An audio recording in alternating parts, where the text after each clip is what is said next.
जय हिंद दोस्तों, Sandeep tricky math special YouTube channel में आप सभी का स्वागत है। बिहार पुलिस कांस्टेबल नई भर्ती 2023 जिसमें टोटल पोस्ट है 21,391। इस पोस्ट के लिए न्यू पैटर्न पर आधारित प्रैक्टिस सेट नंबर 9 लेकर आए हैं। प्रैक्टिस सेट नंबर 1 से लेकर 8 तक नहीं देखा होंगे तो उसके लिए प्लेलिस्ट बना दिए, वहाँ से जाकर आप सारी वीडियो एक एक करके देख सकते हैं। इसमें 70 अति महत्वपूर्ण प्रश्न देखने वाले हैं, तो इस वीडियो को अंत तक देखिएगा। वीडियो स्टार्ट करते हुए चलते हैं हम प्रश्न की तरफ। पहला प्रश्न है आपके सामने कि सो नदी का उद्गम स्थल क्या है? छोटा नागपुर का पठार, अमरकंटक, जनापाया पहाड़िया और गुरु मांधाता चोटी। बताइए यहाँ पर एक नंबर प्रश्न का सही आंसर क्या है? तो सो नदी का उद्गम स्थल कहाँ है? जो भी कैंडिडेट यहाँ पर ऑप्शन नंबर बी के साथ जा रहे हैं, अमरकंटक बता रहे हैं, बिल्कुल ही सही जवाब है। चलिए नेक्स्ट यहाँ पर सेकेंड प्रश्न है आपके सामने कि IPL 2023 में महिला खिताब किसने जीता? जैसे बताइए यहाँ पर सेकेंड प्रश्न का सही आंसर क्या है? तो मुंबई इंडियंस। जो भी कैंडिडेट ऑप्शन नंबर बी के साथ जा रहे हैं, बिल्कुल ही सही जवाब है। नेक्स्ट यहाँ पर तीन प्रश्न है आपके सामने कि मुर्रा नस्ल किसका है? गाय की, भैंस की, ऊँट की और गधे की। बताइए यहाँ पर तीन प्रश्न का सही आंसर क्या है? तो मुर्रा नस्ल किसका है? तो ये भैंस का है। जो भी कैंडिडेट ऑप्शन नंबर बी के साथ जा रहे हैं, बिल्कुल ही सही जवाब है। नेक्स्ट यहाँ पर चारना प्रश्न है आपके सामने कि मैतेई किस राज्य में अनुसूचित जनजाति की मांग करने वाला एक प्रमुख समुदाय है? असम, हिमाचल प्रदेश, मणिपुर, उड़ीसा। बताइए यहाँ पर चारना प्रश्न का सही आंसर क्या है? तो जो भी कैंडिडेट ऑप्शन नंबर सी के साथ जा रहे हैं, मणिपुर बता रहे हैं, बिल्कुल ही सही जवाब है। नेक्स्ट यहाँ पर पाँचना प्रश्न है आपके सामने कि सीमा सड़क संगठन की स्थापना कब की गई? 1950, 60, 1970, 1948। बताइए यहाँ पर पाँचवा प्रश्न का सही आंसर क्या है? तो जो भी कैंडिडेट यहाँ पर ऑप्शन नंबर बी के साथ जा रहे हैं, 1960 बता रहे हैं, बिल्कुल ही सही जवाब है। नेक्स्ट यहाँ पर छठवां प्रश्न है आपके सामने कि खजुराहो नृत्य महोत्सव किस भारतीय राज्य में आयोजित एक प्रसिद्ध कार्यक्रम है? मध्य प्रदेश, गुजरात, कर्नाटक, उड़ीसा। बताइए यहाँ पर छठवां प्रश्न का सही आंसर क्या है? तो जो भी कैंडिडेट ऑप्शन नंबर ए के साथ जा रहे हैं, मध्य प्रदेश बता रहे हैं, बिल्कुल ही सही जवाब है। नेक्स्ट यहाँ पर सातवां प्रश्न है आपके सामने कि अंकलेश्वर कहाँ स्थित है? मध्य प्रदेश में, गुजरात, असम, राजस्थान। बताइए यहाँ पर सातवां प्रश्न का सही आंसर क्या है? अंकलेश्वर कहाँ स्थित है? तो यह गुजरात में स्थित है। जो भी कैंडिडेट ऑप्शन नंबर बी के साथ जा रहे हैं, बिल्कुल ही सही जवाब है। नेक्स्ट यहाँ पर आठवां प्रश्न है आपके सामने कि दुनिया भर में अंतर्राष्ट्रीय मातृभाषा दिवस कब मनाया जाता है? चारों ऑप्शन देखिए और बताइए यहाँ पर आठवां प्रश्न का सही आंसर क्या है? तो दुनिया भर में अंतर्राष्ट्रीय मातृभाषा दिवस 21 फरवरी को मनाया जाता है। जो भी कैंडिडेट ऑप्शन नंबर डी के साथ जा रहे हैं, बिल्कुल ही सही जवाब है। चलिए नेक्स्ट क्वेश्चन देखते हैं। यहाँ पर प्रश्न है आपके सामने कि अवध राज्य का अंतिम शासक कौन था? जैसे बताइए यहाँ पर नौवां प्रश्न का सही आंसर क्या है? तो अवध राज्य का अंतिम शासक कौन था? तो वाजिद अली शाह था। जो भी कैंडिडेट ऑप्शन नंबर ए के साथ जा रहे हैं, बिल्कुल ही सही जवाब है। नेक्स्ट यहाँ पर 10वां प्रश्न है कि वायनाड वन्य जीव अभयारण्य किस राज्य या केंद्र शासित प्रदेश में स्थित है? केरल, पुडुचेरी, तमिलनाडु, आंध्र प्रदेश। बताइए यहाँ पर 10वां प्रश्न का सही आंसर क्या है? जो भी कैंडिडेट ऑप्शन नंबर ए के साथ जा रहे हैं, केरल बता रहे हैं, बिल्कुल ही सही जवाब है। नेक्स्ट यहाँ पर 11वां प्रश्न है कि ग्रेफाइट में कार्बन की परमाणु एक दूसरे से निम्नलिखित बंधों में से किसके द्वारा जुड़े होते हैं? चारों ऑप्शन देखिए और बताइए यहाँ पर इस प्रश्न का सही आंसर क्या है? तो जो भी कैंडिडेट ऑप्शन नंबर सी के साथ जा रहे हैं, सहसंयोजी बंध, बिल्कुल ही सही जवाब है। नेक्स्ट यहाँ पर 12वां प्रश्न है आपके सामने कि कैबिनेट मिशन प्लान के अधीन बनी संविधान सभा में कितने सदस्य थे? चारों ऑप्शन देखिए और बताइए यहाँ पर 12वां प्रश्न का सही आंसर क्या है? तो 389 सदस्य थे। जो भी कैंडिडेट ऑप्शन नंबर ए के साथ जा रहे हैं, बिल्कुल ही सही जवाब है। नेक्स्ट यहाँ पर 13वां प्रश्न है कि जिलेपला दर्रा स्थित है सिक्किम में, अरुणाचल प्रदेश में, उत्तराखंड में और हिमाचल प्रदेश में। बताइए यहाँ पर 13वां प्रश्न का सही आंसर क्या है? जिलेपला दर्रा किस राज्य में स्थित है? यह सिक्किम में स्थित है। जो भी कैंडिडेट ऑप्शन नंबर ए के साथ जा रहे हैं, बिल्कुल ही सही जवाब है।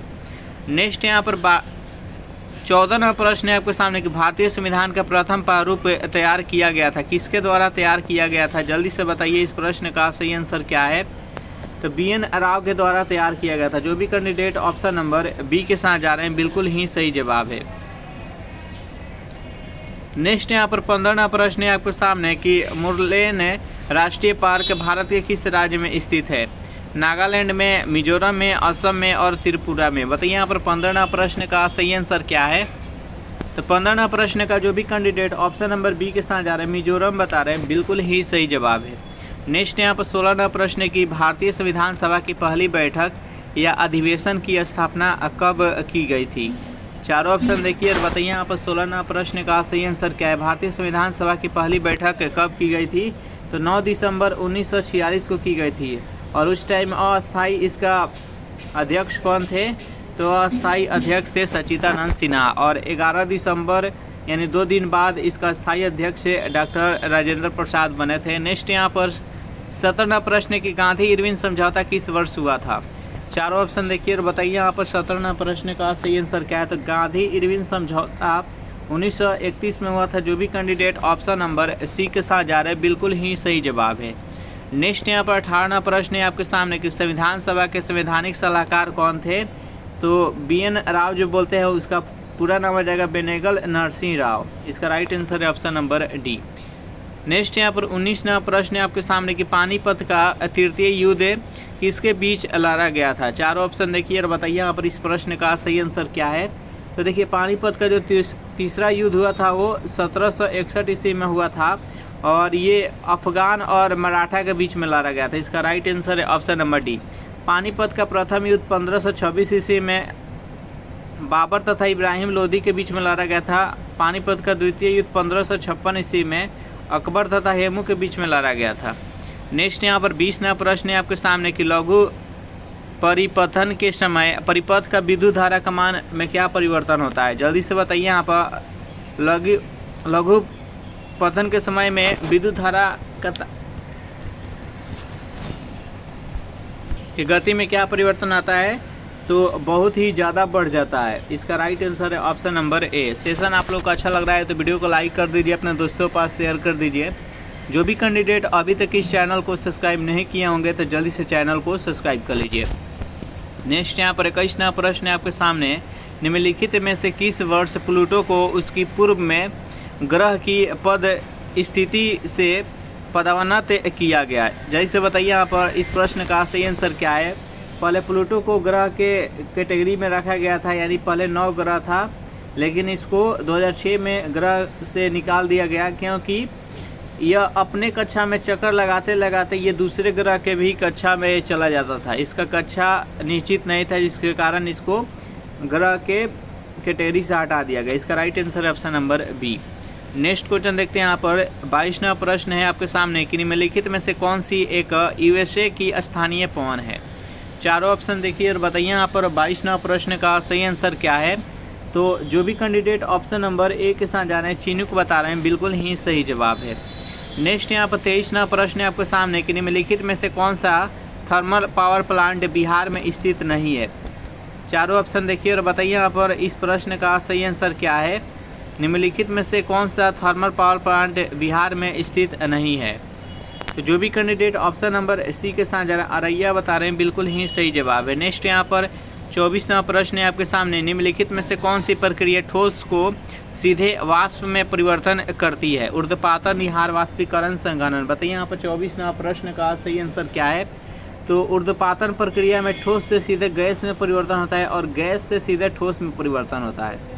इसको ऊर्ध्वपातन कहते हैं। इस प्रक्रिया को उदाहरण के तौर पर समझे तो नौशादर हो गया, आयोडीन हो गया, ये सभी के सभी, कपूर हो गया, ये सब ऊर्ध्वपातित पदार्थ का उदाहरण है। नेक्स्ट यहाँ पर 25वां प्रश्न है कि निम्नलिखित में से कौन सा तापीय ऊर्जा संयंत्रों के संदर्भ में सम्मिलित है? जैसे बताइए यहाँ पर इस प्रश्न का सही आंसर क्या है। इसमें से कौन सा सही सम्मिलित है? देखिए कवास है जो कि गुजरात में है, जो कि बिल्कुल सही है। यहाँ पर कोरबा है, कोरबा उत्तर प्रदेश में नहीं बल्कि ये छत्तीसगढ़ में है। रामगुंडम है जो कि तेलंगाना में है, याद रखिएगा। चलिए नेक्स्ट क्वेश्चन देखते हैं। यहाँ पर प्रश्न है आपके सामने कि 26वां प्रश्न है कि निम्नलिखित में से किसने इंडियन ओपिनियन नामक समाचार पत्र आरंभ किया था? चारों ऑप्शन देखिए और बताइए यहाँ पर 26वां प्रश्न का सही आंसर क्या है। तो इंडियन ओपिनियन नामक समाचार पत्र किसने शुरू किया था? तो महात्मा गांधी ने। जो भी कैंडिडेट ऑप्शन नंबर बी के साथ जा रहे हैं, बिल्कुल ही सही जवाब है। नेक्स्ट यहाँ पर 27वां प्रश्न है आपके सामने कि निम्नलिखित में से कौन सी गैस भूमंडलीय उष्मीकरण का कारण नहीं है? ऑप्शन नंबर ए है कार्बन डाइऑक्साइड, बी है जल वाष्प, सी है नाइट्रस ऑक्साइड और डी है सल्फर डाइऑक्साइड। बताइए यहाँ पर 27वां प्रश्न का सही आंसर क्या है? जो भी कैंडिडेट ऑप्शन नंबर डी के साथ जा रहे हैं बिल्कुल ही सही जवाब है। नेक्स्ट यहाँ पर 28वां प्रश्न है कि भारतीय संविधान के अनुसार दल बदल के आधार पर निहड़ता का उल्लेख है 9वीं अनुसूची में, 10वीं अनुसूची में, 8वीं अनुसूची और 5वीं अनुसूची। बताइए यहाँ पर दल बदल कानून किस अनुसूची में इसका वर्णन किया गया है? जो भी कैंडिडेट ऑप्शन नंबर बी के साथ जा रहे हैं 10वीं अनुसूची बता रहे हैं बिल्कुल ही सही जवाब है।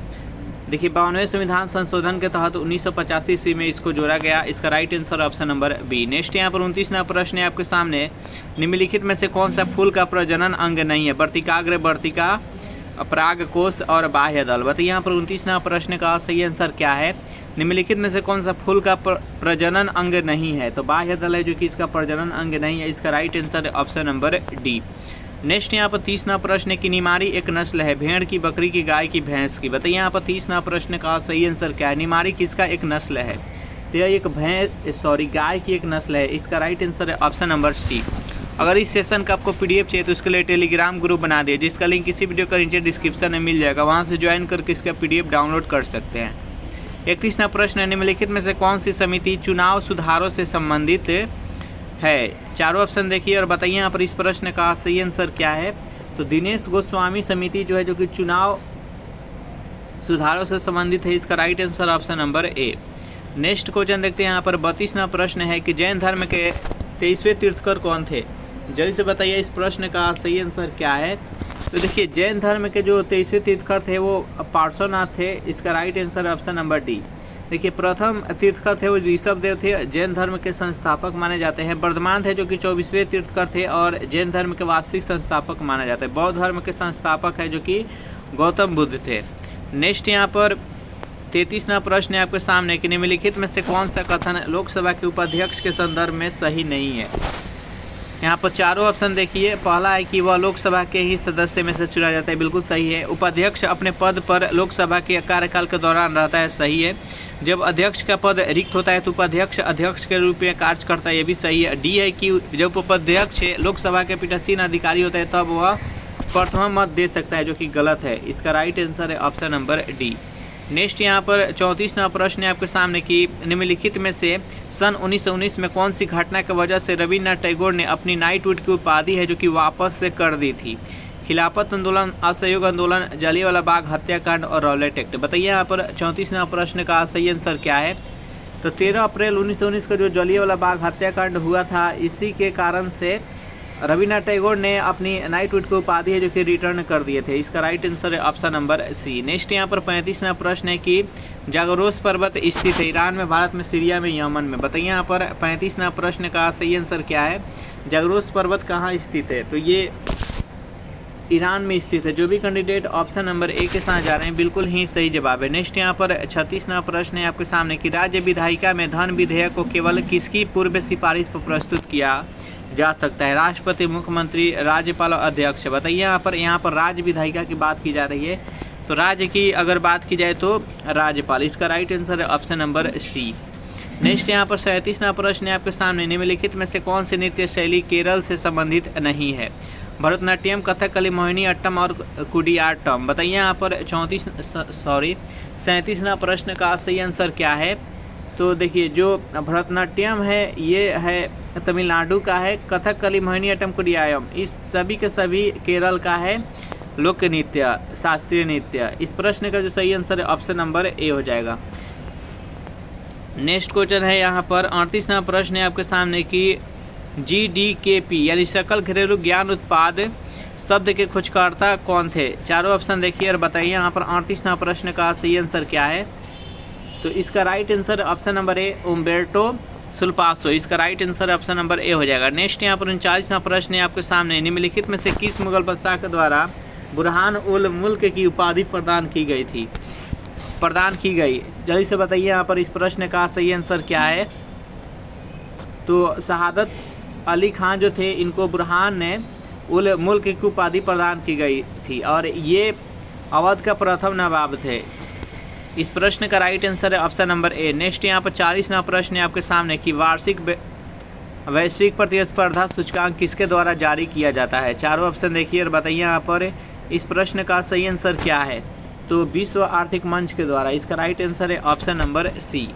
नेक्स्ट यहाँ पर 41वां प्रश्न है आपके सामने कि विद्युत मोटर एक ऐसी युक्ति है जो कि विद्युत ऊर्जा को मुख्यतः डैश ऊर्जा में परिवर्तित करती है। जल्दी से बताइए यहाँ पर 41वां प्रश्न का सही आंसर क्या है। तो विद्युत मोटर जो होता है ये विद्युत ऊर्जा को यांत्रिक ऊर्जा में कन्वर्ट करता है। इसका राइट आंसर है ऑप्शन नंबर सी। 42वां प्रश्न है 2024 के ओलंपिक खेलों की मेजबानी निम्नलिखित में से किस देश के द्वारा की जाएगी। ऑस्ट्रेलिया, फ्रांस, न्यूजीलैंड और जापान। बताइए यहाँ पर इस प्रश्न का सही आंसर क्या है। तो जो भी कैंडिडेट ऑप्शन नंबर बी के साथ जा रहे हैं फ्रांस बता रहे हैं, बिल्कुल ही सही जवाब है। नेक्स्ट यहाँ पर 43वां प्रश्न है आपके सामने हीरे का निरपेक्ष अपवर्तनांक सूचकांक कितना है। जैसे बताइए यहाँ पर इस प्रश्न का सही आंसर क्या है। हीरा का यहाँ पर अपवर्तनांक बताना है तो 2.42 है। इसका राइट आंसर है ऑप्शन नंबर सी। नेक्स्ट यहाँ पर 44वां प्रश्न किसी देश के भुगतान संतुलन में शामिल है। चारों ऑप्शन देखिए और बताइए यहाँ पर इस प्रश्न का सही आंसर क्या है। तो देखिए वस्तुओं और सेवाओं का व्यापार और पूंजीगत प्राप्तियों और भुगतान। इसका right answer option number D, ये दोनों के दोनों शामिल है। नेक्स्ट यहाँ पर 45वां प्रश्न है आपके सामने कि प्रायद्वीपीय भारत की सबसे लंबी नदी कौन सी है। नर्मदा, गोदावरी, महानदी और कावेरी। देखिए प्रायद्वीपीय किसे कहते हैं तो वे भूखंड जो 3 क्षेत्र से समुद्र से या पानी से घिरा हुआ रहता है उसको प्रायद्वीपीय कहते हैं। देखिए इधर पश्चिम में इसका अरब सागर है, नीचे यहाँ पर हिंद महासागर है और इधर पूरब में है जो कि बंगाल की खाड़ी है। तो ये प्रायद्वीपीय भारत के अंतर्गत आता है। और प्रायद्वीपीय भारत की अगर सबसे लंबी नदी बोला जाए तो गोदावरी नदी हो जाएगा। इसका राइट आंसर है ऑप्शन नंबर बी।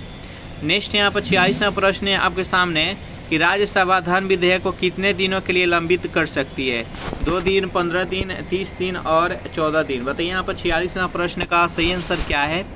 तो कितने दिनों के लिए लंबित कर सकता है तो 14 दिन के लिए। इसका राइट आंसर है ऑप्शन नंबर डी। नेक्स्ट यहाँ पर 47वां प्रश्न कि ऑस्ट्रेलिया की महान प्रवाल भिटी जिसको ग्रेट बैरियर रीफ कहते हैं तट के समानांतर स्थित है। किस तट के समानांतर स्थित है। उत्तर, दक्षिण, पूर्व, पश्चिम। बताइए यहाँ पर 47वां प्रश्न का सही आंसर क्या है तो पूर्व। इसका राइट आंसर है ऑप्शन नंबर सी। नेक्स्ट यहाँ पर 48वां प्रश्न है आपके सामने कि भारतीय संविधान के अनुसार मानव का दुर्व्यापार और बाल श्रम निषेध यह कौन से अनुच्छेद में वर्णित है। 23, 24, 25, 26। बताइए यहाँ पर 48वां प्रश्न का सही आंसर क्या है। तो ये जो आता है यह शोषण के विरुद्ध अधिकार के अंतर्गत आता है। मौलिक अधिकार जो है शोषण का विरुद्ध अधिकार जो कि 23, 24 में वर्णन किया गया अनुच्छेद। तो इसके बारे में मानव का दुर्व्यापार और बाल श्रम निषेध है जो कि 23 में वर्णन किया गया। इसका राइट आंसर है ऑप्शन नंबर ए। नेक्स्ट यहाँ पर 49वां प्रश्न है आपके सामने निम्नलिखित में से कौन से रंग के लिए प्रकाश का प्रकीर्णन न्यूनतम होता है। जल्दी से बताइए यहाँ पर 49वां प्रश्न का सही आंसर क्या है। तो देखिए जिस कलर का तरंग दैर्ध्य अधिक रहता है, जैसे कि लाल का तरंग दैर्ध्य सबसे अधिक होता है तो इसका प्रकीर्णन कम होता है। और जिसका तरंग दैर्ध्य सबसे कम होता है जैसे बैगनी का सबसे तरंग दैर्ध्य कम रहता है तो इसका प्रकीर्णन सबसे अधिक होता है। तो इस प्रश्न यहाँ पर पूछा गया है कि किस रंग का प्रकीर्णन न्यूनतम होगा तो लाल का होगा। जो भी कैंडिडेट ऑप्शन नंबर डी के साथ जा रहे हैं बिल्कुल ही सही जवाब है। नेक्स्ट यहाँ पर 50वां प्रश्न है कि नागार्जुन सागर परियोजना निम्नलिखित में से किस नदी पर स्थित है। बताइए यहाँ पर 50वां प्रश्न का सही आंसर क्या है। तो नागार्जुन सागर परियोजना है जो कि कृष्णा नदी पर स्थित है। जो भी कैंडिडेट ऑप्शन नंबर सी के साथ जा रहे हैं बिल्कुल ही सही जवाब है। 51वां प्रश्न निम्नलिखित में से ब्रिटिश सरकार के कौन से चार्टर एक्ट से बंगाल के गवर्नर जनरल को भारत के गवर्नर जनरल बना दिया गया। जैसे बताइए यहाँ पर 51वां प्रश्न का सही आंसर क्या है। तो जो 1833 का चार्टर एक्ट था इसके तहत बंगाल के जो गवर्नर जनरल बोला जाता था उसको भारत के गवर्नर जनरल बोला गया। और भारत के प्रथम गवर्नर जनरल कौन बने थे तो लॉर्ड विलियम बेंटिंग। और इन्होंने ही 1829 ईस्वी में सती प्रथा को गैर कानूनी यानी इसको अंत किए थे। इसका राइट आंसर है ऑप्शन नंबर बी। नेक्स्ट यहाँ पर 52वां प्रश्न है आपके सामने कि सक्कर खेरा की लड़ाई कब हुई थी। जैसे बताइए इस प्रश्न का सही आंसर क्या है। तो देखिए सक्कर खेरा की लड़ाई 11 अक्टूबर 1924 को हुई थी। इसका राइट आंसर है ऑप्शन नंबर सी। नेक्स्ट यहाँ पर 53वां प्रश्न है आपके सामने कि भारत के प्रथम लोकपाल कौन है। जैसे बताइए यहाँ पर 53वां प्रश्न का सही आंसर क्या है। तो भारत का प्रथम लोकपाल पिनाकी चंद्र घोष थे। इसका राइट आंसर है ऑप्शन नंबर बी। 54वां प्रश्न है आपके सामने, बेहद इंपॉर्टेंट प्रश्न है कि जब गर्म पानी के सोते यानी हॉट स्प्रिंग का इस्तेमाल विद्युत उत्पन्न करने में होता है तो इस प्रकार का ऊर्जा उत्पादन क्या कहलाता है? जैसे बताइए यहाँ पर इस प्रश्न का सही आंसर क्या है? तो भू ऊष्मीय ऊर्जा कहते हैं। इसका राइट आंसर है ऑप्शन नंबर सी। नेक्स्ट यहाँ पर 55वां प्रश्न है आपके सामने कि कनिष्क के शासनकाल में बौद्ध संगति का आयोजन देश में हुआ था। देखिए कनिष्क के शासनकाल में चौथे बौद्ध संगति हुआ था और ये कहाँ पर हुआ था? तो कश्मीर में हुआ था। इसका राइट आंसर है ऑप्शन नंबर डी। नेक्स्ट यहाँ पर 56वां प्रश्न है आपके सामने कि 1816 में सुगौली की संधि अंग्रेज और देश के बीच में हस्तांतरित हुई थी। सिख, गोरखा, मराठा और फ्रेंच। बताइए यहाँ पर सुगौली की संधि किसके किस बीच हुआ था? अंग्रेज और गोरखा के बीच में हुआ था। इसका राइट आंसर है ऑप्शन नंबर बी। नेक्स्ट यहाँ पर 57वां प्रश्न है कि निम्नलिखित में से कौन सा पृथ्वी के लगभग आयु को दर्शाता है? चारों ऑप्शन देखिए और बताइए इस प्रश्न का सही आंसर क्या है। तो पृथ्वी का आयु लगभग कितना है? तो 4 से 5 बिलियन वर्ष है। इसका राइट आंसर है ऑप्शन नंबर सी। नेक्स्ट यहाँ पर 58वां प्रश्न है आपके सामने कि उदयपुर वन्यजीव अभयारण्य स्थित है किस राज्य में है? उदयपुर। जैसे बताइए इस प्रश्न का सही आंसर क्या है? देखिए एक है भरतपुर, एक है उदयपुर। भरतपुर है जो कि राजस्थान में है, उदयपुर है जो कि बिहार में है। इसका राइट आंसर है ऑप्शन नंबर बी। नेक्स्ट यहाँ पर 59वां प्रश्न है आपके सामने, निम्नलिखित में से कौन सा मादा प्रजनन तंत्र का भाग नहीं है? जल्दी से बताइए इस प्रश्न का सही आंसर क्या है। तो देखिए अंडाशय, गर्भाशय और फैलोपियन नलिका ये तीनों का तीनों मादा जनन तंत्र का भाग है। शुक्रवाहिका है जो कि पुरुष जनन तंत्र का भाग है। इसका राइट आंसर है ऑप्शन नंबर सी। नेक्स्ट यहाँ पर 60वां प्रश्न है आपके सामने, उद्देशिका में समाजवादी एवं धर्मनिरपेक्ष शब्द जोड़े गए थे। कौन से संविधान संशोधन के तहत जोड़ा गया था? तो जो 42वें संविधान संशोधन हुआ था 1976 में, इसके तहत इसको जोड़ा गया था। इसका राइट आंसर है option number D. Next question देखते हैं यहाँ पर 61वां प्रश्न है कि कोई व्यक्ति अगर राज्य विधायिका का सदस्य नहीं है तो वह डैश के लिए मुख्यमंत्री नियुक्त किया जा सकता है। एक उक्त निर्धारित समय में उसे राज्य विधायिका तो निर्वाचित होना, अन्यथा वह मुख्यमंत्री नहीं रहेगा। यानी वह अगर राज्य विधायिका का सदस्य नहीं है तो कितना दिन के लिए वह रह सकता है मुख्यमंत्री? तो वह 6 माह के लिए रह सकता है। इसका राइट आंसर है ऑप्शन नंबर बी। नेक्स्ट यहाँ पर 62वां प्रश्न है आपके सामने कि मानव के शरीर की कौन सी धमनी ऑक्सीजन रहित रक्त को ले जाती है?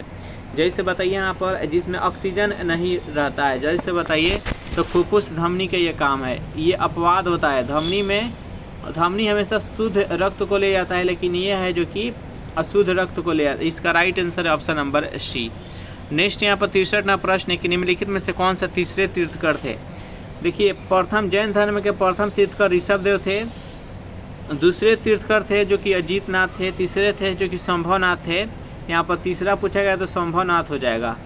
अगर चौथा पूछा जाए तो अभिनंदन जी थे और 5वां थे जो कि सुमतिनाथ थे, याद रखिएगा। नेक्स्ट यहाँ पर 64वां प्रश्न, निम्नलिखित में से कौन मीन वर्ग से संबंधित है? चारों ऑप्शन देखिए और बताइए यहाँ पर इस प्रश्न का सही आंसर क्या है। तो मीन वर्ग से कौन से संबंधित है? तो शार्क है। इसका राइट आंसर है ऑप्शन नंबर सी। नेक्स्ट यहाँ पर 65वां प्रश्न है कि मनुष्य के शरीर के किस अंग या ग्रंथि से वृद्धि हार्मोन है जो कि स्रावित होता है? पीयूष ग्रंथि, थायराइड ग्रंथि, वृषण, अंडाशय। बताइए यहाँ पर 65वां प्रश्न का सही आंसर क्या है। तो वृद्धि हार्मोन कहाँ से स्रावित होता है? तो वृद्धि हार्मोन है जो कि पीयूष ग्रंथि, इसको मास्टर ग्रंथि के नाम से जानते हैं। इसका राइट आंसर ऑप्शन नंबर ए।